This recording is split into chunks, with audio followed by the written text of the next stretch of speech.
pleased to be amongst my friends here in Virginia. I find our sessions to be somewhat less tedious than those I suffered in Philadelphia. Hence my refusal to the appointment of that station. Today, gentlemen, ladies, I'm Richard Henry Lee, your representative to the Grand Congress in Philadelphia. This is my esteemed colleague, Mr. George Mason. The governor, Patrick Henry, had hoped to be in our company, but as I told several of you here a short time ago, he finds himself quite indisposed. And indeed, myself and Mr. Mason were just speaking of a great fear that we have of losing himself to this dread fever that threatens to overwhelm himself. The reason for us calling together you good people of Virginia is that we might have conversation with you. For we have recently formed a new government in the great hopes that it will serve you and future generations. We have designed our government. I was not present, truthfully, at the beginning of these discussions, but we have formed it on a very firm foundation. Prior to setting up the form of the government, first were laid down certain rights, 16 in all, and that is the foundation of the government. So you can see then there's a new notion of government, a notion wherein sovereignty lies not with a monarch or with an aristocracy, but rather with the people themselves.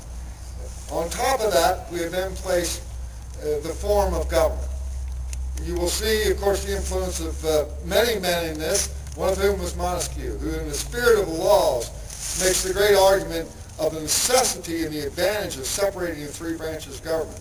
And we have done so. For we surely learned the lesson here in Virginia, where we had a great mixing of these three branches, and we found it to be most difficult. We have a two-tiered legislative assembly. The lower assembly will be just as your House of Burgesses ever has, a one-year term and two representatives from each county in Virginia. The upper house, which we are to call the Senate, will be composed of 24 geographical districts, and they will rotate. Each year there will be an election so that they will serve a 4-year term, but there will constantly be a change in the mixture of these men. Mr. Henry, our governor, is free to be elected 3 times consecutively. Then he must stand down for 4 years before taking up office again. He has been elected by our assembly, by the legislative assembly. In the case of justice, and I believe Mr. Mason shares this belief, that the clearest way one might judge a society and a government is what expectation the people might have of having justice from their own government. And there were quite spirited debate on this issue, and there may well be again today. But we have decided these men should serve a lifetime appointment on their good behavior. They may be removed, and that they shall be placed into office once again by the Legislative Assembly. It is our fondest hope that this will be not a series of speeches, which myself and Mr. Mason give way too many of, but rather a conversation with yourselves. So if you wish, we will now lay it open to you. I have a question regarding what you just said about the annual election of your legislature and that you would, or your Senate. Mm-hmm. Don't you think that having an annual election would become a great expense? I mean, no election is held without some expense being incurred.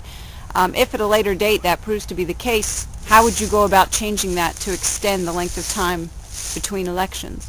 The lady's asking about whether an annual election and removal of possible representatives who are not serving her purpose might yet become too financially heavy a burden in what we might do towards the future. Well, I can only say that in the mean is what this is. In this interim government that we have formed, that will take us most effectively from being a crown colony to being a free state, a commonwealth. Remember that it was solely placed in and ought to be based on and regulated by the power of the people themselves.